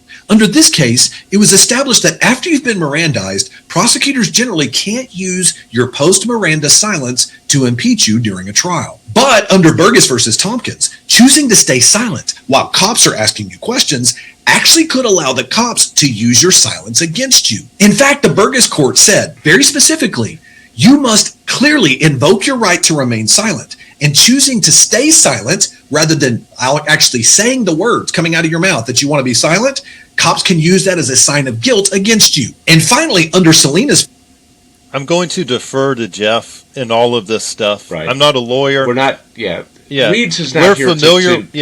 to define or comment on remaining silent, Miranda issue. Miranda is Salinas clear. versus Texas, I do remember that in legal updates, but we're not the ones to talk to. But Go we talk clearly to say in the attorney. Reid technique, if an individual says they want a lawyer, they don't want to talk to you, they're in custody, you stop. I mean, you can't make it any plainer. the court held that when Salinas voluntarily answered some questions and then fell silent on a specific question, his failure to expressly... I'm just going to move this. Exercising your right to remain silent. He's just talking about a lot of... Okay, let's start. Okay, so if the system can manufacture confessions and cops... I don't know if that's a lie. We don't manufacture confessions. Can lie to you and deceive you legally. What's the best way to break down these interrogations and stop cops from using these techniques against you? Number one, don't try to win the conversation. Interrogations are not a debate stage. Believe it or not, cops don't care about your opinion, and they're only trying to seek evidence from you to get a warrant to keep you under. Some cops, yes. There are some cops out there that they can be unethical, do bad things. But the question is, what do we teach here at the Reid Technique? We teach the exact opposite. Rest. Number two, use plain language when you choose to invoke your constitutional right. Again, I'll have to defer to him. He's an attorney. The simpler, the... We're not giving legal advice to our participants. Better. Say something like, quote, I'm invoking my right to remain silent. I want a lawyer. I will not answer questions without my attorney present. Then stop talking. You say, but why so formal, Jeff? Because Burgess versus Tompkins made it very clear. You might act like you want to invoke your rights, but unless you're unequivocal and you make it very clear that you are invoking your rights, the courts are going to side for the cops and not you. And I don't know. There's some motions to suppress, at least in South Carolina, from what I've seen. They would side with the suspect on a lot of that, but that's just anecdotal, subjective experience. But it has nothing to do with the Reid technique. Yeah, nothing to do with the Reid technique at finally, all. So, even if you do everything I say in this video, expect for cops to put pressure on you anyway. I wish I had a nickel for every time I've seen someone under police questioning initially invoke their right to remain silent, or maybe invoke their right to counsel. But then either out of fatigue, fear, or maybe they just feel like maybe they were being too hard on the cop, whatever. I mean, Still thinking, this is simple, interesting enough, Jeff, and I appreciate the video, but this doesn't really apply to me because I would never confess to anything because I've done nothing wrong. If that's what you're thinking right now, this is the final illusion I want to address. You see, the people most vulnerable to this are not criminals plotting their defense. It's the normal people, like you and I, who believe the truth should protect them. Innocent people think like this. If I cooperate, they'll see that I'm innocent. So Jeff has a point right now. Okay, he really does. If you have police officers who are not trained how to do interviews and interrogations, and they go in there and they think that you actually did something, you could be in a big world of trouble. That's why you want your law enforcement officers, your detectives, your staff trained on one of the most effective interviewing and interrogation techniques out there, and that's hands down the Reid technique, period, end of story. And if they're trained on how to do it, they've practiced the Reid technique, they've engaged with the material, they're on point. If you're innocent and you go in there, I don't think you have anything to worry about. You don't. You're going to go in there, eliminate from suspicion. They're going to zero in on who actually committed the crime. But he does bring up a good point, and I will side with Jeff right here. Your biggest threat is running across a rogue cop, rogue investigator, running across someone who's just winging it. Those are your biggest threats. I mean, I have to say, my former profession as a former cop, I can say it. I have a right to say it. He does have a point with that. But is it the Reid technique, Dan? And it's not. It is not. Thank you. And that's what people need to know. Yes, it's not it. Do you Jeff, know what? I think you have an obligation to clarify that. There are people who have like, I don't know, they have like, I mean, a white belt in jiu-jitsu, but they might be crazy, they might be abusive, they might be a criminal, and they'll go out there and they will abuse someone in a rear naked choke or anything like that. But does that mean we should shut down that, that studio? No. I just clear this up. They'll believe me because I'm telling the truth. Or only guilty people need lawyers. Cops are hoping you will think this way because the Reid technique and other strategies train the police to leverage. I wish they would start name dropping these other schools and these other strategies. Like, right. Why are you making us sit on the bench alone? Who are these other Reid-like schools? Your kindness and your openness against you. Thomas Perez Jr. ultimately confessed to committing a murder he never committed, only because the cops threatened to euthanize his Labrador retriever if he didn't cooperate. We got to look at that. I guess I was wrong. I thought it was a border collie. We got to look like at a border that collie. About what they're Labrador saying about retriever, that dog. Yeah. Anyways. Adrian Thomas, he only confessed to a crime ultimately because, as the New York High Court of Appeals said, the police used a set of interrogation techniques so systemically manipulative that it did not pass the voluntariness test. Well, then it should have been thrown out. Me and Dan we're not arguing with that. Not anti-police. This is pro-reliability because the only... That's like saying, and then they electrocuted him. What do you and Frank have to say about that, Dan? We're like, well, they shouldn't have done that. Yeah. What do you, what? Okay. I mean, okay. Yeah. Anything worse than a guilty person walking free is an innocent person going to jail and confessing to a crime they never committed.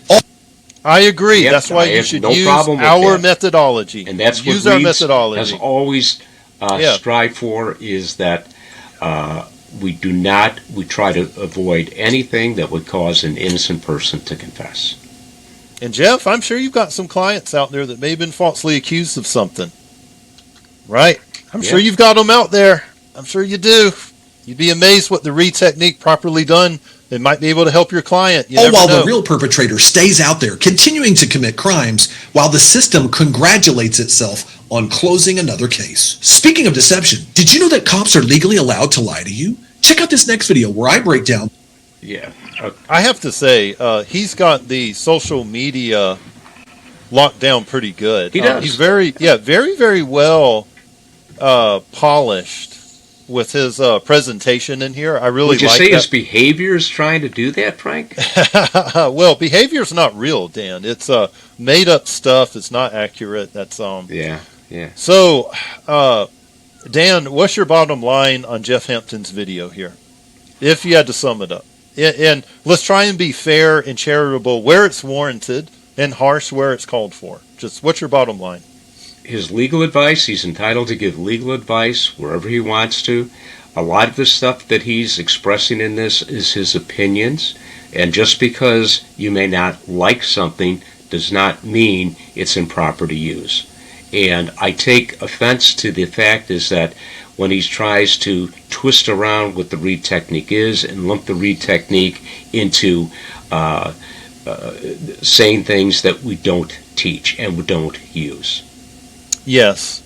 My bottom line and my takeaway is that I believe that Jeff Hampton is a dedicated attorney. I believe that he fights vigorously for his clients. I get that impression. And I believe that he is That's someone... his job. Yes, that's his job. He is a true believer. I've got an attorney already who I know would probably represent my rights very thoroughly. He seems like he does a good job for the people around him. And that's why this video, if Jeff is watching this, is so surprising to me.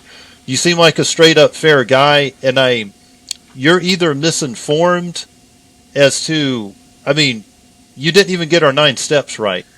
You got 2 of the steps kind of labeled correctly.